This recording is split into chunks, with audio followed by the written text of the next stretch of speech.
Assalamualaikum warahmatullahi wabarakatuh. Alhamdulillahirabbil alamin. Wassalatu wassalamu ala asyrafil anbiya wal mursalin wa ala alihi wa sahbihi ajma'in. Langsung saja teman-teman, kami dari tim kitab JP3M ingin mengupas tentang bagaimana cara memakai mukena yang benar menurut dengan kaidah madhab Syafi'iyah.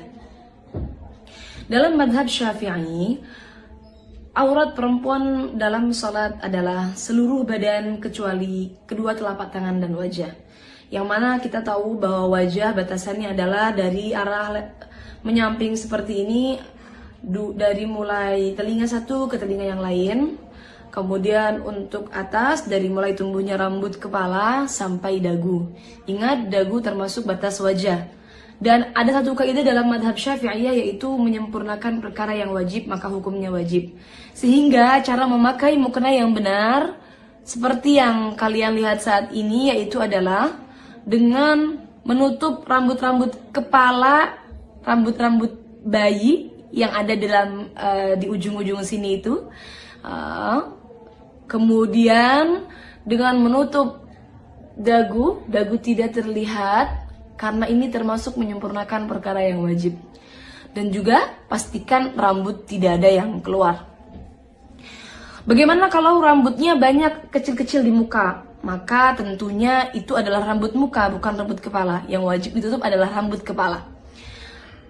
Selesai pembahasan tentang wajah, mana yang boleh kita buka, kemudian kita akan masuk ke pembahasan tangan. Dan untuk tangan, seperti yang kita tahu, yang dimaksud dari kedua telapak tangan yang tidak termasuk dalam aurat perempuan dalam sholat adalah pergelangan tangan. Jadi sampai batas ini, batas pergelangan tangan. Yang tidak termasuk aurat adalah baik batin tangan ataupun punggung tangan. Ini semua tidak termasuk aurat. Tapi yang perlu panjenengan ingat, karena batasnya adalah di sini, pergelangan tangan, maka menutup sedikit bagian daripada pergelangan tangan hukumnya adalah wajib. Karena sesuai dengan kaidah yang tadi sudah kita bahas, yaitu adalah menyempurnakan perkara yang wajib, hukumnya adalah wajib. Sehingga teman-teman untuk menutup harus seperti ini. Nah, mohon maaf ini mukena saya agak seret. Nah, seperti ini. Menutup sedikit daripada pergelangan tangan. Ingat, punggung tangan dan juga telapak tangan ini bukan termasuk bagian dari aurat. Sehingga tidak masalah bila mana punggung tangan terbuka seperti ini. Ini bukan termasuk bagian daripada aurat dalam sholat wanita.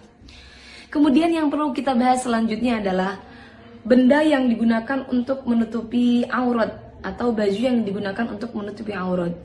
Yang digunakan untuk menutupi aurat adalah sesuatu yang bisa menutup warna kulit dalam majelis berbincang-bincang, dalam majelis takhotub.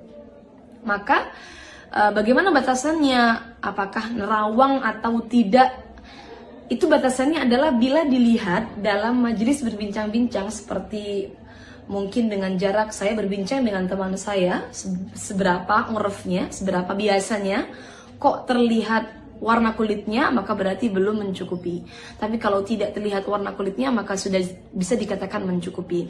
Seperti halnya mungkin mukena yang ada bordirnya, kemudian bordirnya ini agak sedikit menimbulkan bulat-bulat atau bolong-bolong kecil, maka bila mana tidak sampai memperlihatkan warna kulit dalam jarak majelis berbincang-bincang, ini tentunya tidak masalah atau tidak mengganggu keabsahan sholatnya. Dalam artian mukenanya tetap bisa dipakai untuk menutupi aurat dalam sholat.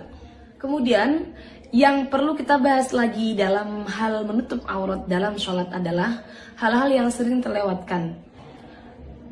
Yang pertama adalah longgarnya mukena, tangan mukena yang dipakai, sehingga ketika longgar, maka ini akan turun sehingga memperlihatkan pergelangan tangan yang tadi, yang mestinya tetap wajib kita tutup ya. Kemudian tidak menutup bagian dagu. Biasanya menggunakan mukena seperti ini. Nah, ini memperlihatkan bagian bawah dagu, yang mana ini termasuk aurat dalam sholat. Kemudian kebiasaan yang salah adalah tembusnya rambut-rambut di belakang kepala ini. Karena perempuan biasanya rambutnya panjang, kemudian ketika digulung ke atas, maka rambutnya tembus ke mukenanya sampai keluar. Nah, ini juga perlu diperhatikan, jangan sampai tembus. Teman-teman bisa mengatasi dengan mungkin menggunakan tutup atau ikat yang sampai menutup bagian belakang, atau dengan menggunakan tutup lagi di luar mukenanya. Jadi pastikan jangan sampai terlihat dari belakang. Kemudian selanjutnya yang sering terlewatkan adalah perlu diingat bahwa batin telapak kaki itu tetap termasuk aurat perempuan dalam sholat. Sehingga ketika sholat maka pastikan ketika dalam keadaan sujud batinnya tertutupi.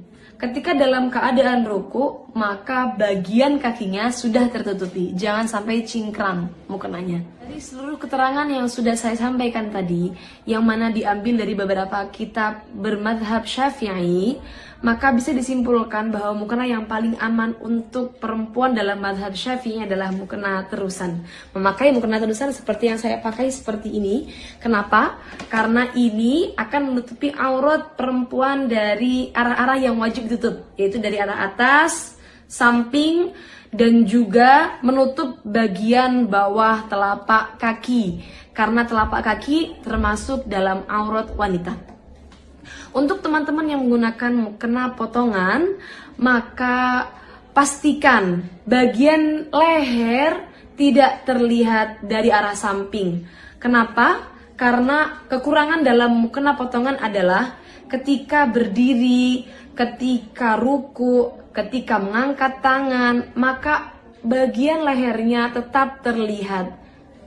Ini dari arah samping, bagian lehernya tetap terlihat. Walaupun toh sudah seperti ini. Kenapa? Karena pasti ada bagian-bagian longgar yang memperlihatkan bagian aurat lehernya. Kecuali bagian lehernya sudah tertutup sempurna, mungkin dengan menggunakan dalaman jilbab yang dimasukkan ke dalam pakaian. Sekian dari kami. Kurang lebihnya mohon maaf. Wassalamualaikum warahmatullahi wabarakatuh.